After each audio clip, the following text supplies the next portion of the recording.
Since I was going to do some repotting today, I thought that I would go ahead and share what my current substrate is that I've been using. I've been always doing a soilless mixture, I pretty much since the beginning days, because I had been watching Plantarina and I believe she did soilless. And so then I don't know that I've ever used potting mix or potting soil inside the houseplants. So it's always kind of changed what my base is. Sometimes I've used those bricks of the cocoa coir.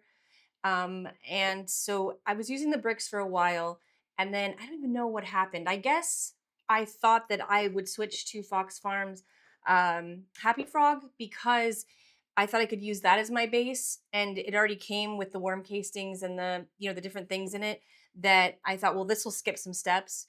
And so this is the last of my Happy Frog. It was a gigantic bag, and for the most part, I've been happy with it. But I feel like though I did always notice that it seemed like it got a little something was gathering in the bottom and just holding a little bit too much water. And it just, I don't know, it just something about it I just wasn't thrilled with. And although I don't know that my plants have really suffered, but I don't know, maybe I've been so used to it, I don't know. So I thought since the bag, this is the very last of it, that I thought I will go ahead and maybe try something different and see if I like that better or if I prefer this, or maybe I'm going to go back to the brick. I don't even know. So, but I thought this would be a fun experiment that at least I can talk about what I've been using, and then I can also start using the new stuff and then compare contrast. So that's for another day. But for now, I thought I'd go ahead and talk about what this is. So, like I said, a base of Happy Frog. And then what I normally do, depending on if I'm repotting Hoya or if I'm repotting something that definitely needs a really, really chunky aerated mix, I will use orchid bark. And sometimes this is too big. So I have ordered off Amazon the smaller chunks for my smaller potted plants. But the big chunks are perfect for your big, like your bigger potted plants. So I definitely always add some more bark. And then, let me see. Um, so I'll go ahead and actually it's easier to do that. So I will just, kind of sprinkle in just depending on, like I said, what I'm repotting.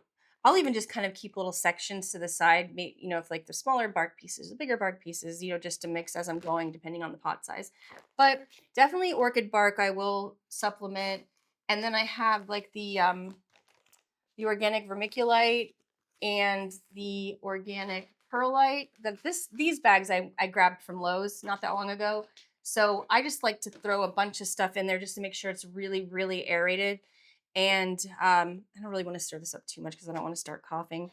But like I said, I will throw this stuff in, and maybe I'll show you in like a B-roll or something of throwing this in because, like I said, I don't want a bunch of dust in my face. I normally do this outside.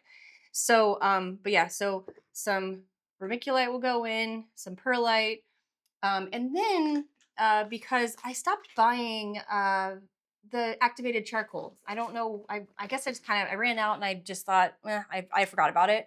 So I haven't been using that. But in being lazy me, I went ahead and I started buying this again that has the charcoal in it and the bark and the big coarse perlite. So that is nice to have once in a while, but it's just so pricey at, like just grabbing it from Lowe's. So maybe if you find it online in a bigger bag, it's maybe a little, makes more sense. But I usually just throw everything in piecemeal.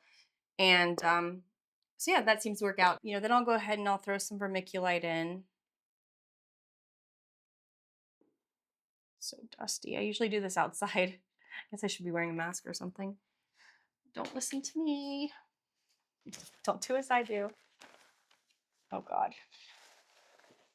And then, so I have my perlite here.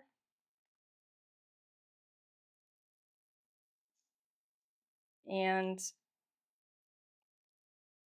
so, yeah, so then I will, like I said, I'll normally just kind of stir this up, shake it up outside. And like this to me, I would have to add a lot more than that. But just to give you an idea of like, just to get in there and just eyeball it as you're, going along, and you'll know, like, especially like I said, for what you're wanting to plant up. If you're wanting to plant up a Hoya, you're going to definitely want it to be a lot chunkier and make sure the roots aren't sitting in a bunch of, wet mix. So I definitely recommend going soilless if if it's in the budget, and if not, and you do need to use a potting mix, just definitely just add a bunch of stuff to it and just really aerate it, and it'll be perfectly fine. So yeah, so that is my uh substrate for now. So stay tuned for whatever's going to be next. So if you're looking for any of these things, I can definitely put some affiliate links in the description. If you use any of this, and let me know. And if you have any recommendations of what you think I should, maybe throw in, please let me know. My name is Ashley. Thank you so much for watching. I look forward to seeing you soon.